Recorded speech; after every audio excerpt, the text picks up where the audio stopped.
આગળ વાત હવે મહેસાણાની કરીએ। મહેસાણા જિલ્લામાં 317 એવી આંગણવાડી છે કે જે જર્જરિત હાલતમાં છે।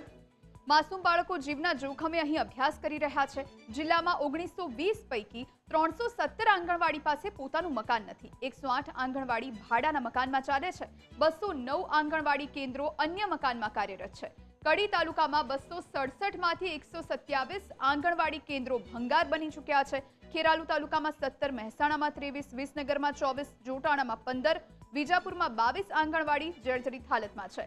વડનગરમાં 10, સતલાસણામાં 20 અને ઊંઝામાં 29 તથા બહુચરાજીમાં 30 આંગણવાડી ખંડેર બની ચૂકી છે। નંદગર કે પછી આંગણવાડી મહેસાણા જિલ્લાના 10 તાલુકાઓમાં 1920 જેટલી આંગણવાડી કાર્યરત છે। આ 1920 આંગણવાડી પૈકી 300 કરતાં વધુ આંગણવાડીના મકાન જર્જરિત છે। 31 જાન્યુઆરી 2025ની સ્થિતિએ સરકારે સ્વીકાર્યું છે કે 1920 પૈકી 300 કરતાં વધુ આંગણવાડીના મકાનો ભયજનક અથવા તો જર્જરિત છે।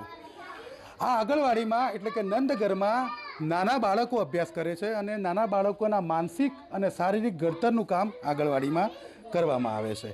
મહેસાણા જિલ્લાની વાત કરવામાં આવે તો મહેસાણા જિલ્લામાં જે આંગણવાડીઓ કાર્યરત છે જેમાં 1920 જેટલી આંગણવાડીઓ મહેસાણા જિલ્લામાં કાર્યરત છે, જેમાં કડી તાલુકામાં 267 જેટલી આંગણવાડી કાર્યરત છે। ખેરાલુમાં 122 આંગણવાડી કાર્યરત છે। મહેસાણામાં 362, વિસનગરમાં 246, જોટાણામાં 80, વિજાપુરમાં 287, વડનગરમાં 170, સતલાસણામાં 98, ઊંઝામાં 170, બહુચરાજીમાં 118 એટલે કે ટોટલ 1920 જેટલી આંગણવાડી મહેસાણા જિલ્લામાં કાર્યરત છે। આ પૈકી કડી તાલુકામાં 127 જેટલા આંગણવાડીના મકાન જર્જરિત છે। ખેરાલુ તાલુકામાં 17, મહેસાણામાં 23, વિસનગરમાં 24, જોટાણામાં 15, વિજાપુરમાં 22, વડનગરમાં 10, સતલાસણામાં 20, ઊંઝામાં 29 અને બહુચરાજીમાં 30 જેટલા ભવન જર્જરિત છે। સૌથી ખરાબ પરિસ્થિતિ કડી તાલુકાની છે। આમ 317 જેટલા જે મકાન છે આંગણવાડીના એ જર્જરિત છે અને સૌથી વધારે જર્જરિત આવાસ એટલે કે નંદગરના જે સૌથી વધારે જર્જરિત આવાસ છે 127 જેટલા કડી તાલુકામાં છે। સામાન્ય રીતે આ નંદગરમાં નાના બાળકો અભ્યાસ કરે છે અને નાના બાળકોના માનસિક અને શારીરિક ઘડતરનું કામ થાય છે, ત્યારે તેઓ જે જગ્યાએ બેસે છે તેમને જે જગ્યાએ તેમના વિકાસ માનસિક અને શારીરિક વિકાસનું જે કામ થાય છે ત્યાં જગ્યા સારી હોવી જોઈએ, પરંતુ જર્જરિત મકાનમાં આ પ્રકારે બેસાડવામાં આવે છે ત્યારે કોઈ અકસ્માત સર્જાય તો જવાબદાર કોણ? કેટલીક જગ્યાએ ભાડાના મકાનમાં આંગણવાડીઓ ચાલી રહી છે અને તેની પાછળ મહેસાણાનો ICDS વિભાગ દર વર્ષે લાખો રૂપિયા ભાડું ચૂકવી રહ્યો છે અને ભાડાના મકાનમાં કોઈ પણ પ્રકારની સુવિધાઓ ઉપલબ્ધ નથી।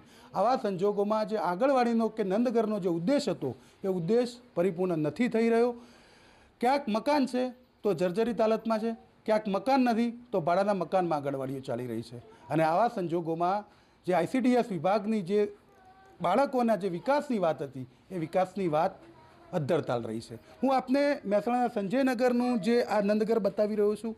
આ નંદગર પણ હાલ જર્જરિત સ્થિતિમાં છે। અહીં ચોમાસામાં પાણી પડે છે અને આ બાબતની રજૂઆત સંચાલિકા દ્વારા ICDS વિભાગને કરવામાં આવી છે, જો કે હજુ સુધી તેનું સમારકામ થયું નથી।